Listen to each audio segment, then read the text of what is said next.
And, I get a lot of calls throughout the day about ground rods. And there's a total misconception of what ground rods actually do.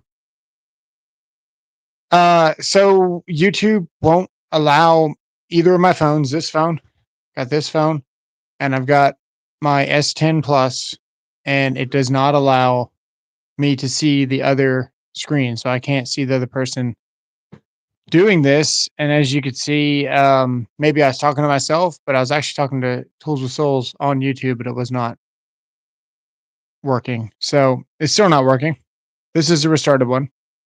And yeah, so let's just look at what ground rods do and why we bond, how to size, and all that stuff. So I'm going to scroll through here so you guys can see kind of what to expect, what we're going to be looking at, and we'll kind of go from there. And I'm also going to be zooming out. I almost may as well go live horizontal. I don't even know if I can go live horizontal. If I go horizontal, what happens? No, doesn't work. Okay, that's fine. So something interesting happened. I typed in on Google, what do ground rods do? And the actual definition of what they think they do is completely wrong. So if I go here, what do ground rods do? And you hit enter, the definition is actually wrong. It says here that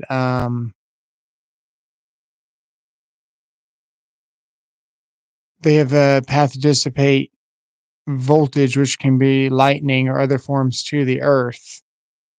That's actually a better one, but there's quite a few wrong definitions when you search this. What ground rods don't do is help breakers trip.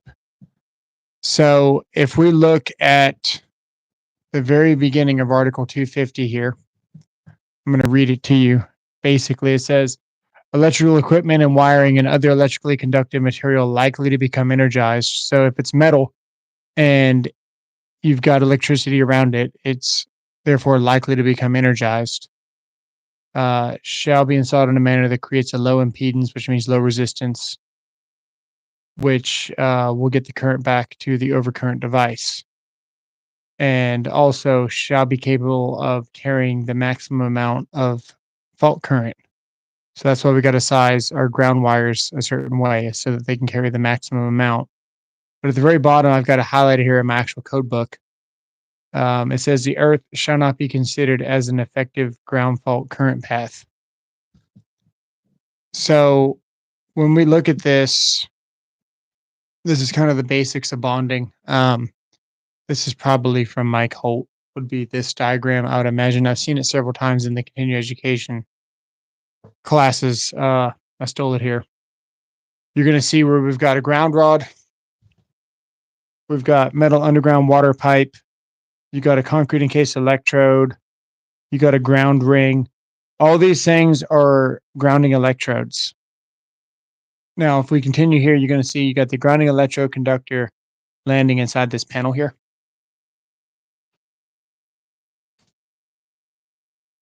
If I continue this going here, you're going to see here where it talks about the main bonding jumper.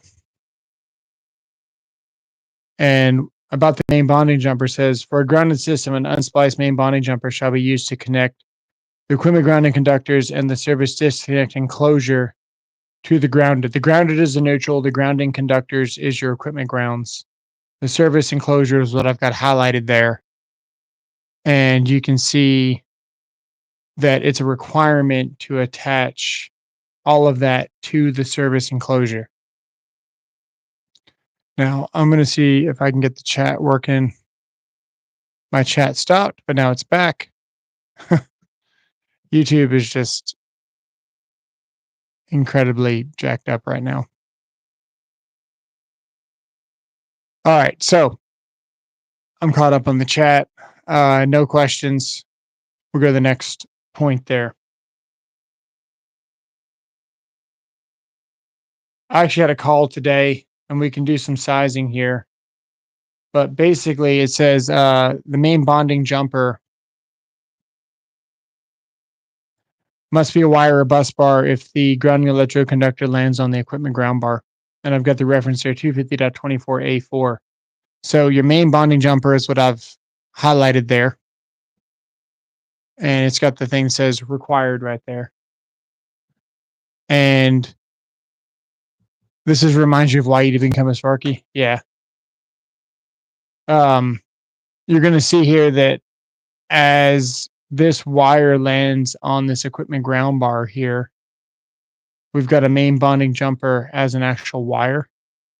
And that's required. We can't use the panel case as the current path back to the neutral here.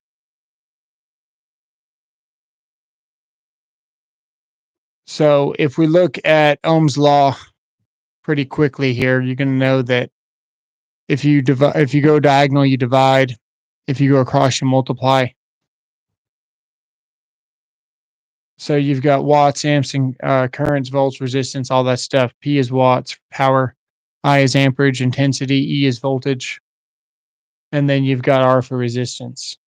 And if we do the math there, if the volts is 120 and the resistance is 1, on your circuit, when you're trying to trip the breaker, you're going to get you're going to get 120 volt. You're going to get your to get your amperage, you divide these two. So you're going to wind up with 120 amps on this circuit because 1 by 120 is obviously 120. So in this case, if you're using the earth and your resistance is 25 ohms based on the code, you take 25 into 120, you're going to get 4.8. Where's the Rooster Candy guy? Man, we couldn't get YouTube to work. YouTube's just being, I don't know what. Works on his side. It won't work on mine. Seems like it's a setting or something YouTube's doing on my side because I've tried it on 2 different devices.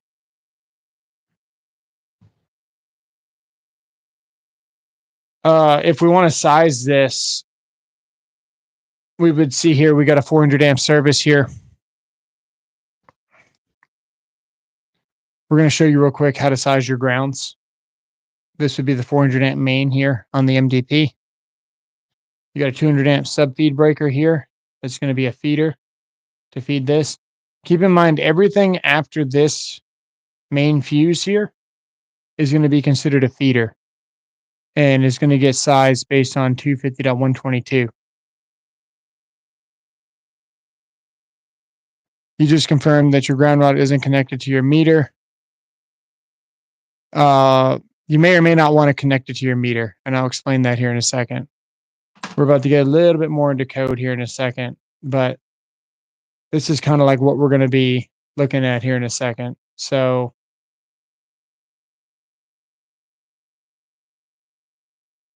I had a lot of questions about grounding and bonding today. I actually had several that they called me. And one of them was about bonding the gas line. Everyone says, we need to bond the gas line. Want to make this really clear. Your gas line is not a grounding electrode. Just like the beginning of this whole live when I showed you was that anything likely to become energized must be bonded. That way we can get current off of it.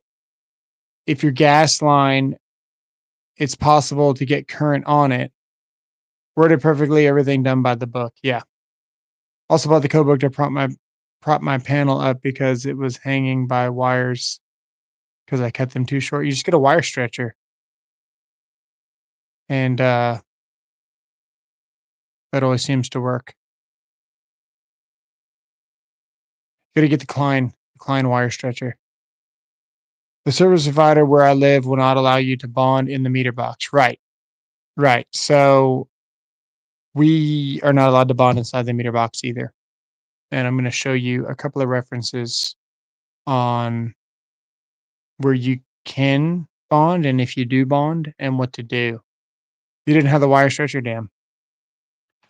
So right here in the code book, you're going to see here, it says, point blank, it says not permitted for use as a grounding electrode. You see here, it says metal underground gas piping. Right there. Metal underground gas piping systems. So there's a lot of confusion when it comes to needing to bond the gas and whether you should and how you should do it. And I just want to be clear, we're not trying to bond it as an electrode. You bond it because it's likely to become energized. And even that's open to interpretation, but we'll get into that maybe here in a second. If we look at how to size this, you're going to see we got 250.66 here, which is the grounding electrodes.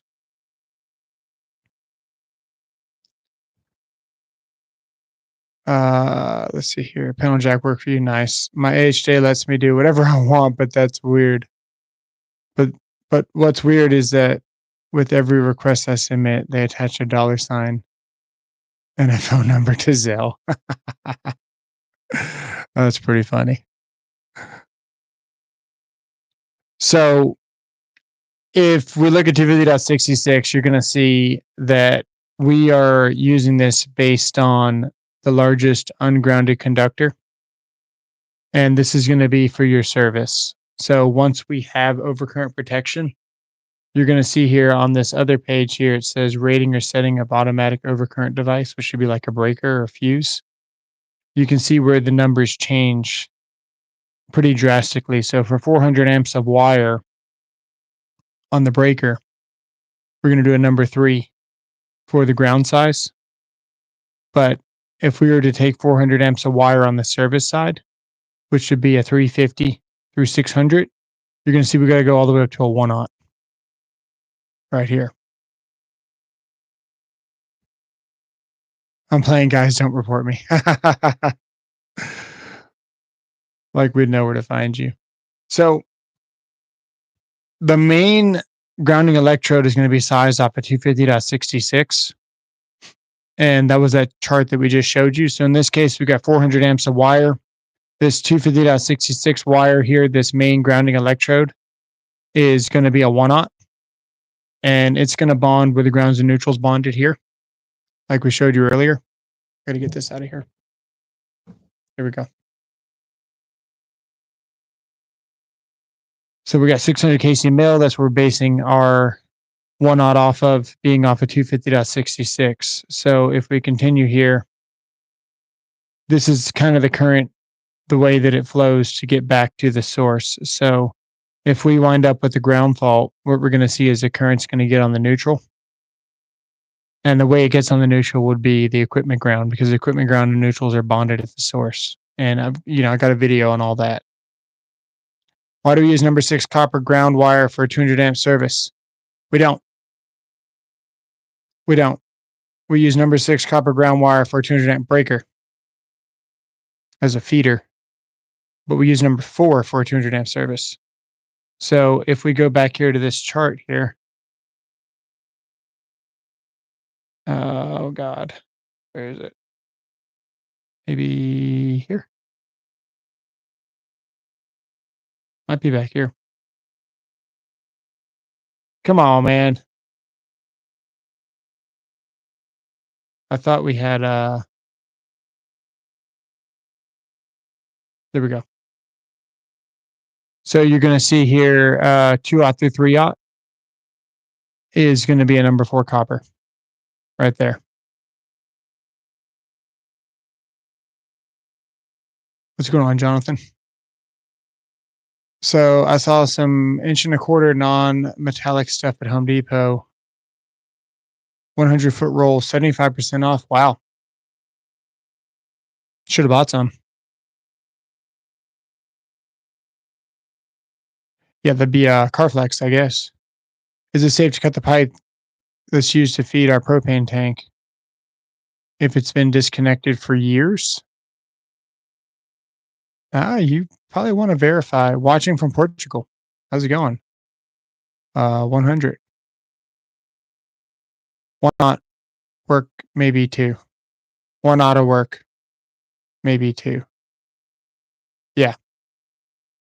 Rodney, you should make sure that thing is definitely empty. But if it's been empty for years, probably safe. But man, I don't know. You'd have to draw out like a linear diagram of how it was connected and what portion you're going to cut before I tell you yes or no on the internet. Yeah, liquid tight. So if we look at the current path, you're going to see where it gets on the neutral, goes back to the windings of the transformer, and then comes back to the source, which would be the house. So if we were to size this, the service bonding jumper, which would be right here, which would be on the bonding bushing, that would be sized off of 250.102C1. We already know what the main bonding, what the grounding electrode is going to be, which would be the 1/0 here, which we drew. And you also have a 1/0 for the bonding bushing on the service nipple here. Now, after the overcurrent protection, 400 amps, you're going to see where the ground size turns into a number 3. And when we feed this panel, it's also a number 3. And then when we feed the 200 amp panel, because we're not a service, it's going to get sized down to a number 6. And I didn't draw the feeder wires here, so it didn't get too complicated, but they will land on that main breaker right there.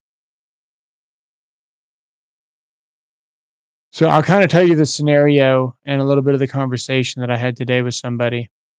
First, I'd like to find that chart again if I can. There it is. Not that one. That one. We'll just leave that up. So what we looked at was the 1/0 for 600 kcml. We saw number 6 was for 200 amps. And then the 400 amp breaker got a number 3 for the ground size.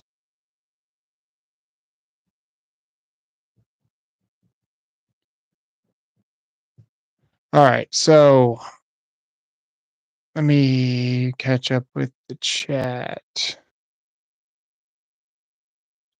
Have SafeDig come in and verify? Yeah.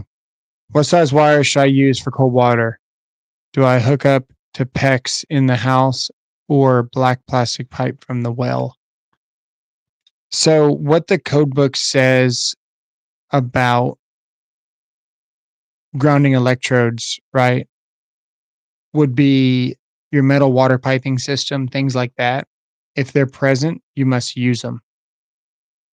So I could pull that up in my slides here, but basically any of your grounding electrodes that you have present, you got to use them. If you've got plastic pipe and plastic PEX,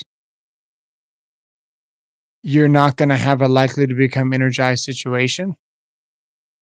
But chances are you had copper before you had PEX.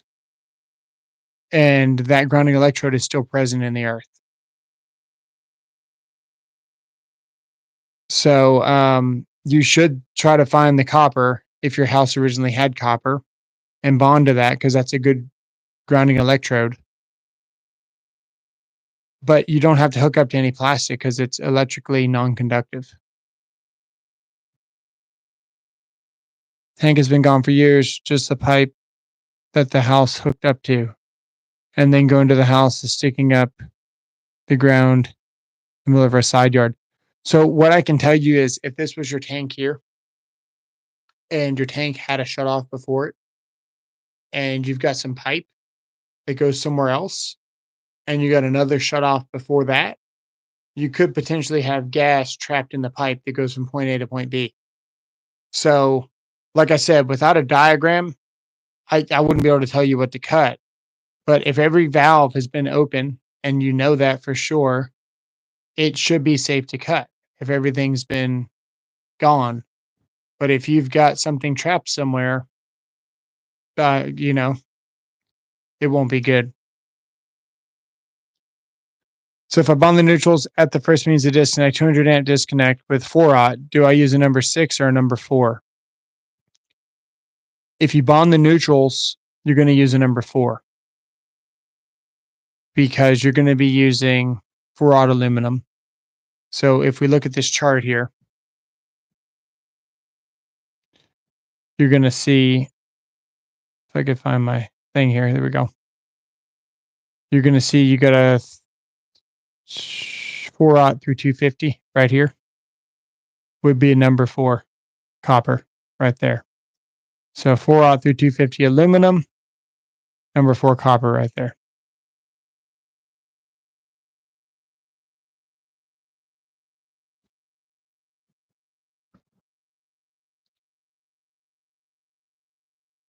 You should be fine to get that below the surface, Rodney. I think he's okay. Yeah, I do that at my house. The only copper left in the house went to the kitchen sink, so the inspector was happy that I reconnected the bonding to that pipe. Right.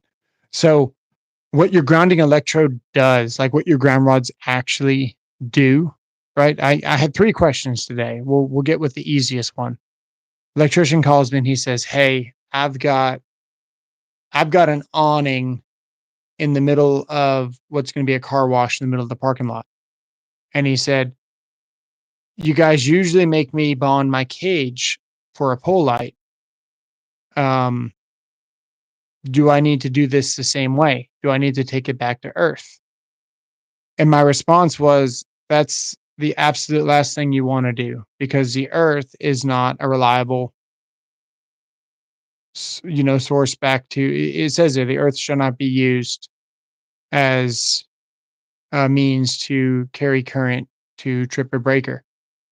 So what's going to happen is, if the awning did get energized, it's just going to energize the earth around it, and the breaker is never going to trip. What you want to do, you want to take your building steel, your cold water, let's say you're in a garage and you got an air hose line. You want to take that copper line back to the source.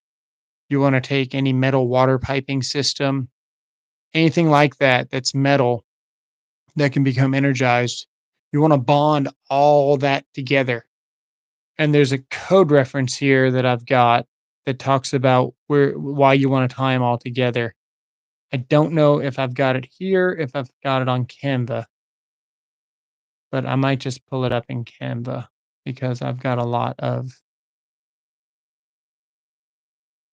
slides here in Canva. Oh my goodness, it's tiny.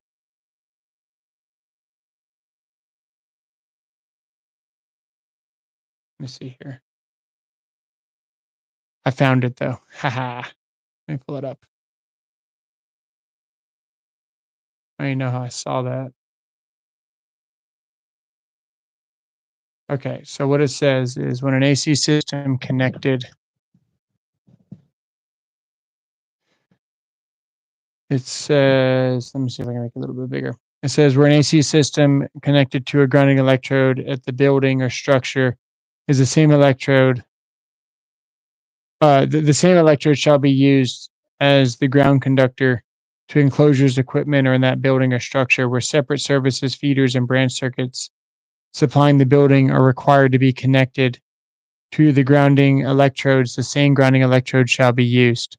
So basically, you want to tie everything together. If you've got a separate structure, you've got steel here and there, you want to get all that tied together back to the source, which would essentially be your neutral.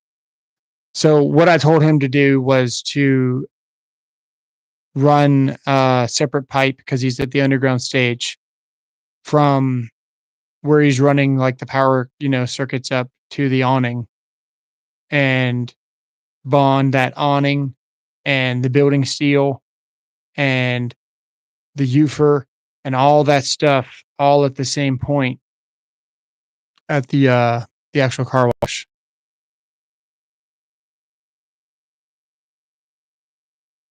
All right. How long does a piece of rigid metal FC RMFC, rigid metallic flexible conduit, rigid metallic, maybe flex, needs to be before you use the bonding bushing on the outside? So that would be not RMFC. That would be what would that be? F flexible metallic FMC. FMC, yeah, no rigid. So 4 things have to happen, okay, before you use the bonding bushing on the outside. One would be, let's back up. Let's back up. You cannot use that flex as a ground path and not pull an equipment ground into it, right? Because you're allowed to use conduit as a ground, which is going to bring up the next kind of scenario that I had today. You can use the flex as a ground, and you only have to pull in a hot and a neutral by code. It's a terrible idea, but you can do it. 4 things have to happen for you to do that. Has to be less than 6 feet, has to be less than 1.25 inches, has to be less than 20 amps, and you have to use listed fittings. Okay. So bonding bushings, things like that to continue the bond. If you don't do one of those, you can't use it as a ground. So a lot of places will have a spec that says you can't go over 6 feet because of that code, but it's more of a spec and they don't really know exactly what they're talking about because of course we're going to pull an equipment ground in there, which is essentially it's just a conduit to protect it from physical damage. It's actually not serving any purpose other than protecting the conductors. It's not really being used as a ground. Now, if you try to use that on 480, you're going to have to, uh, put bonding bushings on both sides because you need the flex to be electrically uh, able to transfer the current from point A to point B. So that's going to be a requirement if you're over 250 volts to ground. But I think what you're getting at is how long does that have to be? They say 6 feet, but if you run an equipment ground inside that flex, it's really not a requirement at all. Now, if you're trying to go from a transformer to a piece of equipment or something, you're already going to have to put bonding bushings in it. And you're going to have to pull a ground inside there because you're already guaranteed to be more than 20 amps because you've got what you call infinite current on the primary until you hit overcurrent protection or secondary, sorry. So you don't really have a set amount of amperage until you've established it, which would be the main, which would be the overcurrent within 10 feet of the transformer.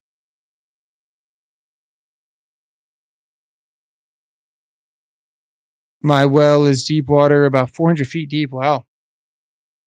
Uh, One cellar is inside shale bedrock. Grounding rod is next to the meter.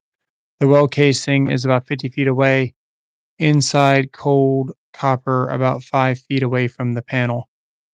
Yeah, so it actually talks about bonding well casings in the code book. I could probably find it for you. My guess would be right about here. Let me see if I can find it for you.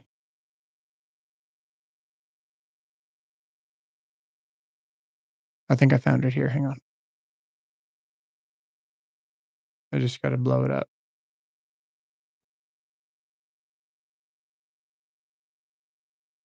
So let's see here.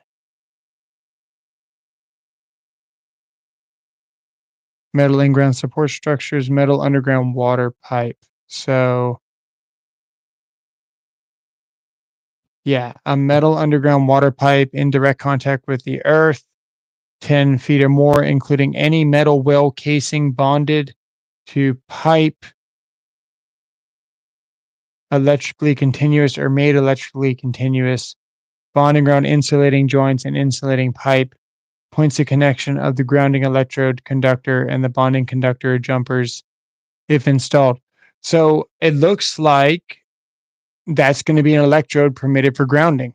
So if we look here, electrodes permitted for grounding, your well casing is considered an electrode that's permitted.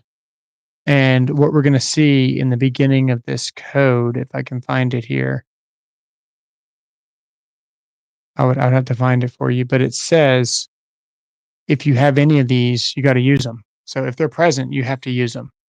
So technically, you should bond anything and everything you have. If it's there, you got to use it. Follow the buzzards. Why Does bro look like Vsauce? Seal tight. Yeah, seal tight. Yeah, seal tight is FMC. Was FML, FLMC, liquid tight flexible metallic conduit would be seal tight. But it's the same thing in the code book for code as far as the flex goes when you're looking at 250.118. My cold copper connects to the PVC well pump. Perfect. Less than 6 feet. Got it. Talk about gas. Lo and behold, he already comes in. It was straight from the mouth of a site engineer today at a concrete factory. Yeah, I bet. I ran the equipment ground and the engineer gave me shit when he was adding my bonds to the outside of the flex. I ran the equipment ground and engineer gave me crap when I was adding my bonds to the outside of the flex. Yeah, you don't have to add bonds to the outside of the flex. It should be done on the inside with bonding bushings. There's a couple of places that you're permitted to run it on the outside, and I believe that is one of them. I would have to look it up. You're gonna get me looking, aren't you? Hang on.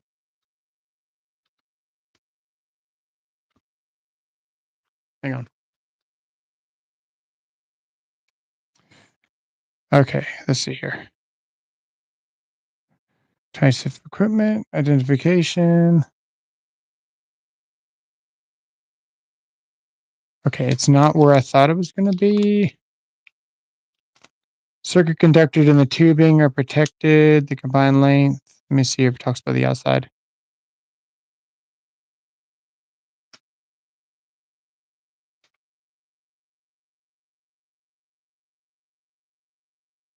No, I would have to look a little bit longer to see how it can be done because it's going to be under equipment grounding, not electrodes. So you would have to look at the requirements for equipment grounds. And there are some exceptions when it talks about how to run it because you're going to see the code. It might be .8. It's going to say that the equipment ground shall be ran in the same cable sheath raceway with the other circuit conductors. It's going to say something like that verbatim. And then it's going to say exception when you have flexible conduit. I think it's a special permission that you can run on the outside. You make me want to look it up, but I don't want to bore you guys. Paul's living the dream. Conrail Railway System's a train driver. That's cool. PVC well casing does not bond. Bond your PVC. I disconnected all my ground rods and anything else bonded. I'm about the 2-wire life. It came that way. I can go back the way I say. That's funny. Casing is steel, PVC, water to the house. Yeah, bond anything conductive, obviously. I'd like to get knob and tube wire from resale store. It lasted 100 years. It must be good. I don't see anything wrong with it. What fails is insulation. So when you think about it, right, if you want to get down to the nitty gritty, the reason why we have so much trouble is that the insulation melts off and it shorts itself out and can create, if you don't have one, it can create a high impedance path to ground, which is seen as a load, and the breaker never trips. If you run knob and tube, there's no insulation to melt. That's what they do for high voltage. All those lines aren't insulated. It would cost a fortune to insulate them to get the rating they need. So knob and tube probably is, in fact, not statistically, but in theory, safer. Could you quit stopping a damn train when I'm on my way to work, please? I can't. That's great. Jamie True, here's my train bell. And Juan's in here prepping his meat. Very nice. All right, you make me want to find this code here. While I'm looking for the code, I'm going to tell you simultaneously while I'm looking in the code book uh, what somebody asked me about. So what somebody asked me about was how to bond all of their grounds together because they had a separate area where the gas piping was. They were going to drive 2 ground rods, and the cold water was bonded inside of this utilities tap can where the voltage comes from. And my first question was, are you working on the service or are you working on the feeder? Because the feeder's after the service. So all that stuff should be existing. So he ended up calling the inspector back and telling the inspector, because the inspector was going to have him do all kinds of stuff. And I said, man, if it's existing and you're not working on the service, why are you playing with ground rods and trying to rebond the whole service? And ended up working pretty good because he didn't have to do anything else. So what he was stuck on the hook for was to isolate the grounds and neutrals and just size his grounds correctly on the feeder side, which is why we did this whole live was for this guy. So we are looking for right now, we're looking for the requirements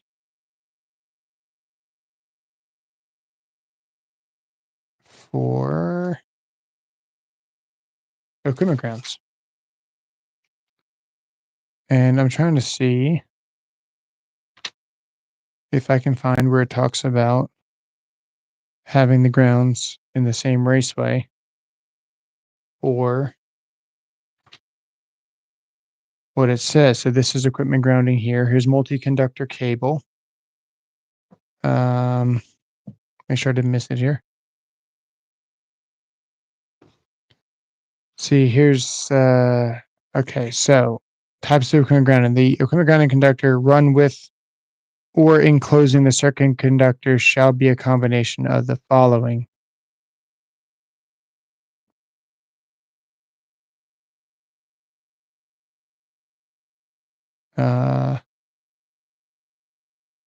It's not where I thought it was going to be.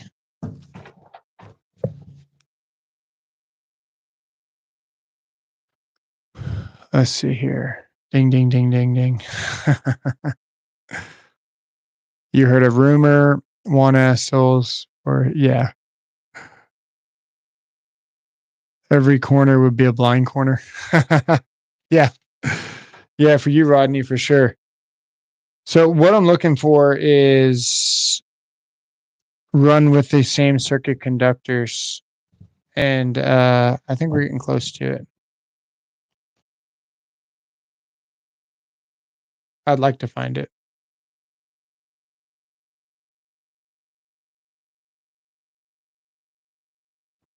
I feel like we're close. I just can't find it. I'll get my phone out. Hang on.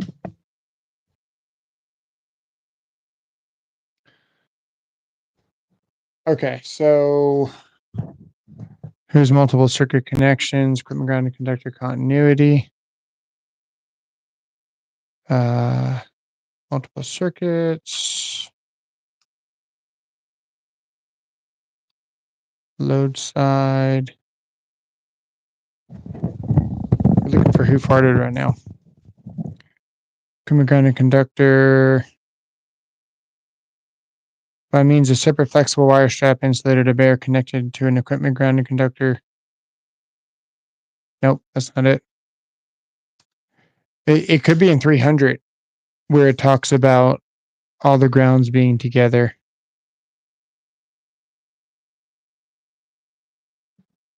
So a single equipment grounding conductor shall be permitted to be installed for multiple circuits that are installed in the same racer or cable or trench.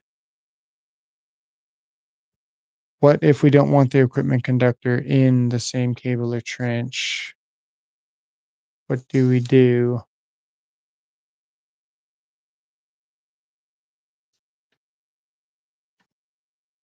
I'll probably have to do another.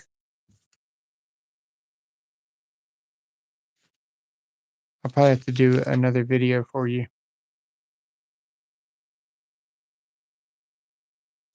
to find it. Raceways, hang on. Aluminum, concrete, conductors of the same circuit. I saw it. All conductors of the same circuit and were used. The grounded conductor and all the equipment grounding conductors shall be installed in the same raceway or cable or shall be installed in close proximity in the same trench. Now, let's see if we can find the exception. Conductors shall be permitted to be installed in parallel raceways. Parallel set, nope. Isolated. Shall be removed non-metallic wireways and cables with non-metallic covering. I don't think you're supposed to run your ground outside of your flex there. That's probably why he was giving you crap. Because it says here you got to run it with.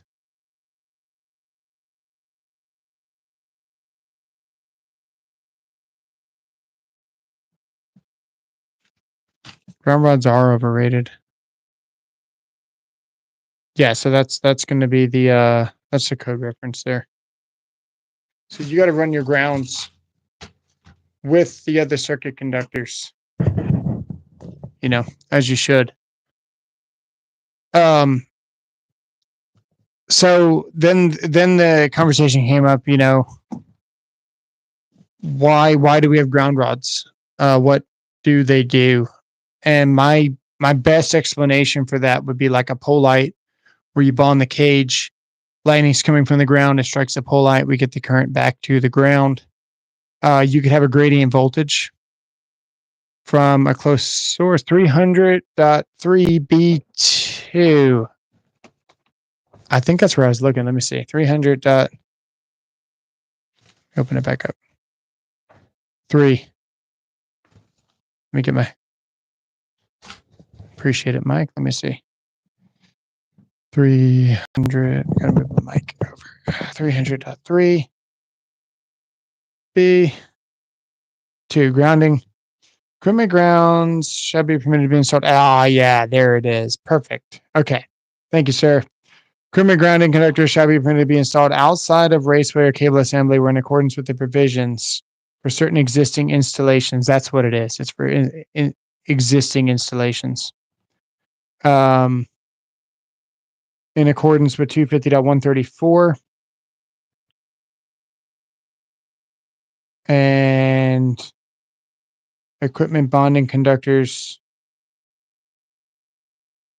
Number 2 for DC circuits. New thought. Equipment bonding conductors shall be permitted to be installed on the outside of service raceways with accordance with 250.102. E. So let's look at there. 250.102. And we've also got a exception for 250.134. 250.102.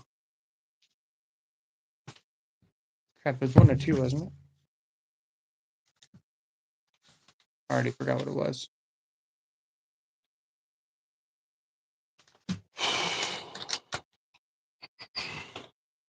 Hang on.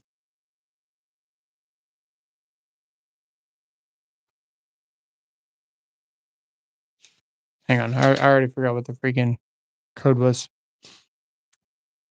134.102. Okay.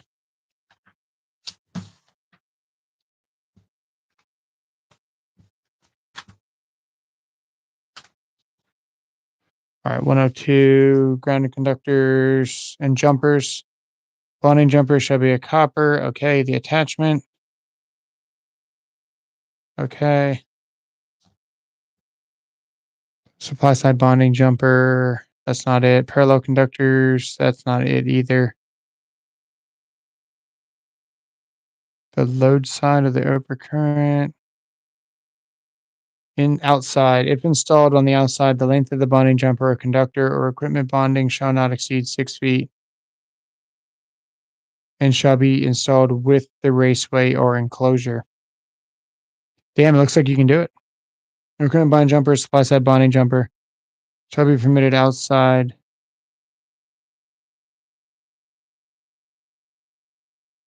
Yes, I'd have to read that again to really verify if I was going to like actually call it as an inspector. But from a quick glance, it looks like you can absolutely do it because we've got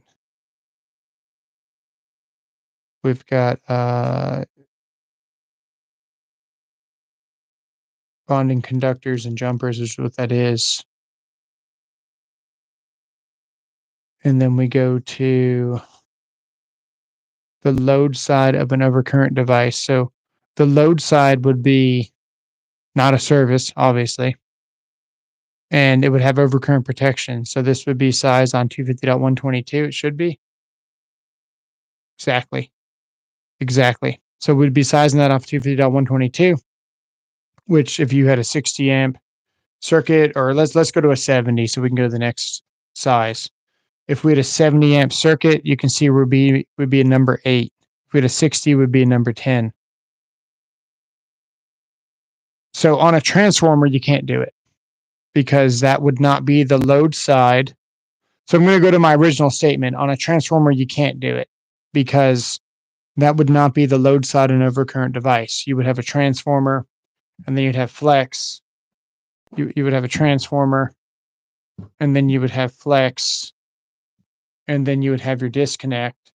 And inside that disconnect, you would have, the shut off fuse, or you would have a breaker, and then you have to be on the load side of that breaker to do this. Now, what does 250.34 say? I think it's where I was looking.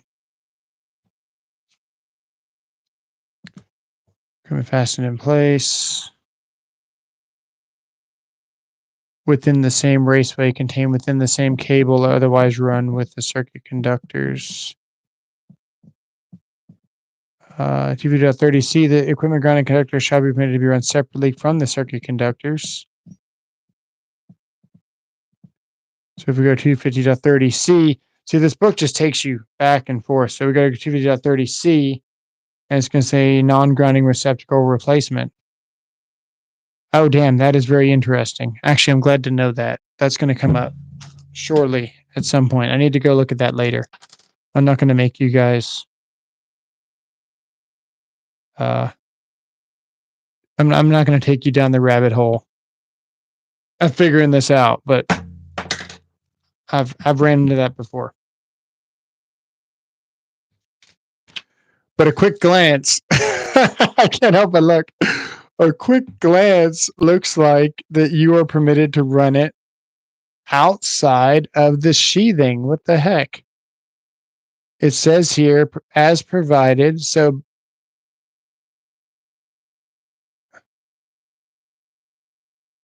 exception 2 is DC, but exception 1, I'll have to look into that.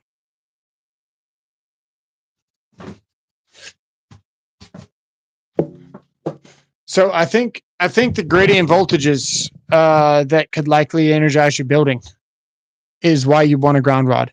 If you had a steel structure, obviously you bond the steel structure.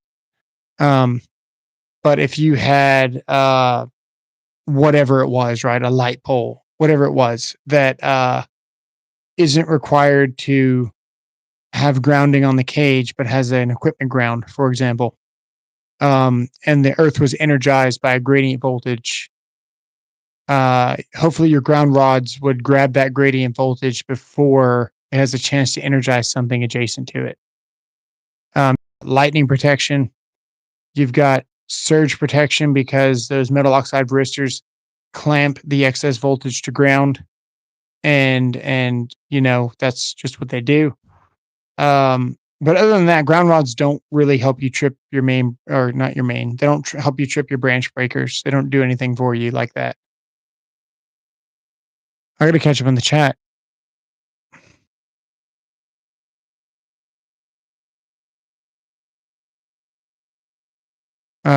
Good luck. Let's see here. 10,000 points for Mike, but sorry, no prize. Hey, he was close. You just can't do it on transformers. You can do it on other things like What would be a good example of what you'd want to do that with? Maybe the feeder to, I don't know, something had to be flexible. Uh, you could technically do it on the primary side of a transformer. You just can't do it on the secondary side because your primary is going to have overcurrent protection before the transformer. So you'd be allowed to probably do it on the primary side after the breaker. But then when you left the transformer, it it wouldn't have a breaker yet. It wouldn't have any overcurrent protection. So then you wouldn't be able to do it because it would be unprotected, essentially service conductors. They call them secondary conductors in the code. Let's see here. Somebody should have inspect Washington D.C. 102E. It's not code wrong, but probably work. I don't know. I'm gonna keep moving on that. Shall be permitted to be installed inside or outside of raceways or enclosures. Yeah.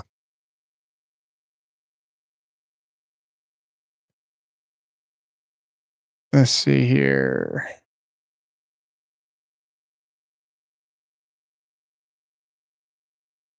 Have you heard of ground rod in Tengas? No. It's hard to piss you off, Jeff. I don't know what happened there. If I listen to you for 4 more years, I can get my electrician's license.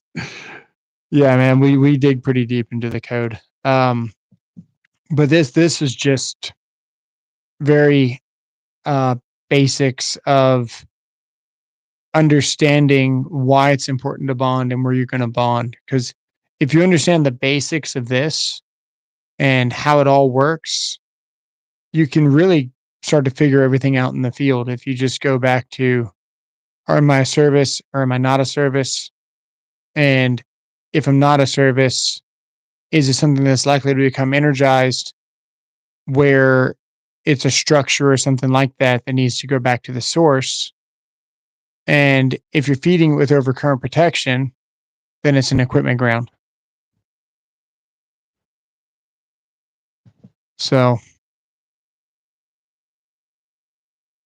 Sayer's here. What's going on, buddy? Talking about code, Sayer. What time is it? It is. Well, we may as well keep going until my kids get back. I don't see why not. Um, let's see here. We could do this, I think.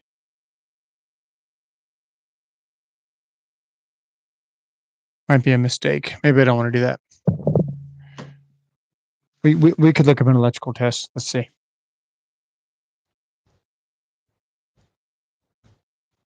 Let's see if it's going to log me in.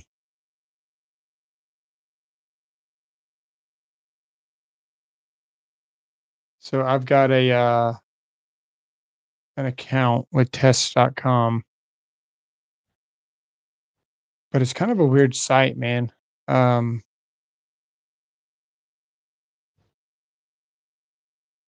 let me see here.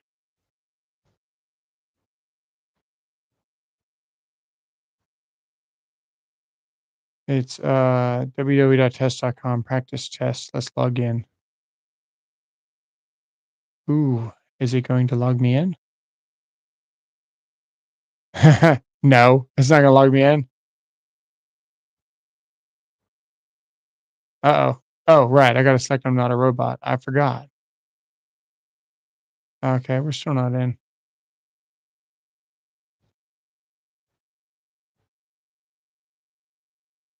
Okay, let's just say we lost our password.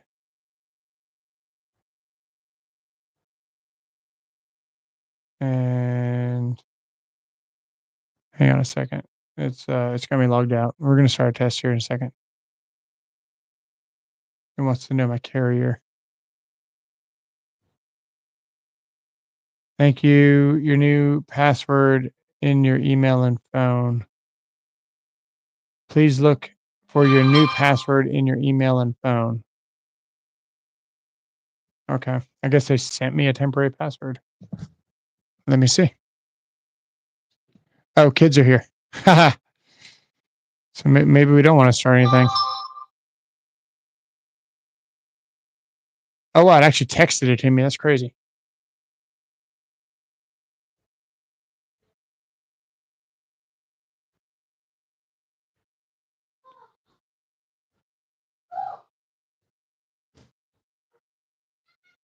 And we are in. We'll do some master. Can you close that door?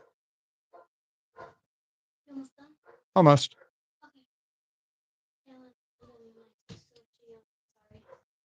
Okay. So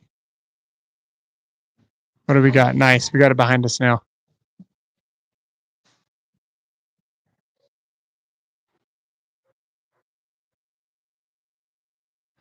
Well, we know we're prepared now to do this here. So that's kind of cool.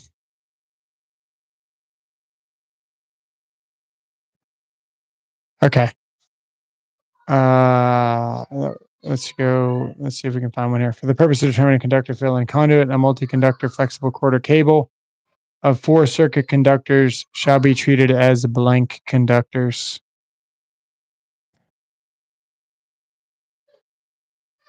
I think we looked at this one last time. And when we look at conductor fill, it's going to be in chapter 8 in the tables where it talks about conductor fill and how to size it. And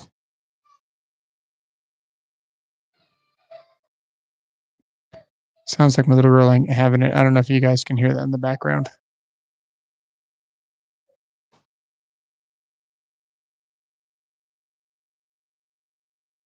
I'll tell you what, maybe we'll do this later.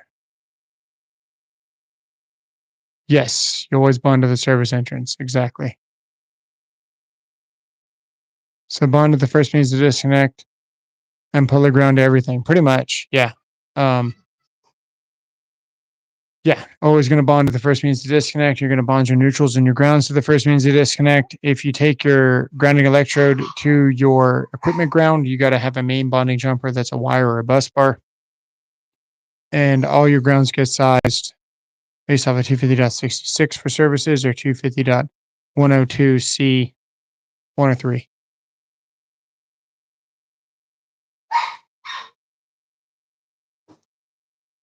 Glad you told your back. I thought you heard voices again. I've got one more level of noise cancellation we can try. Can you guys hear that?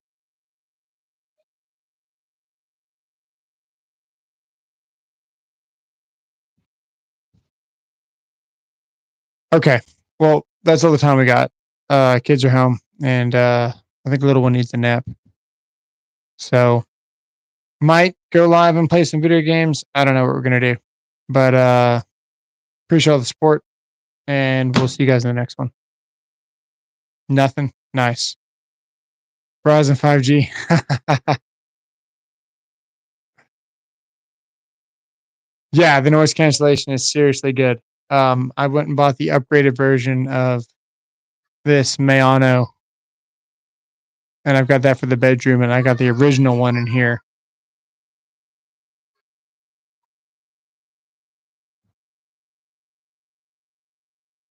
We'll see you guys later. Thanks.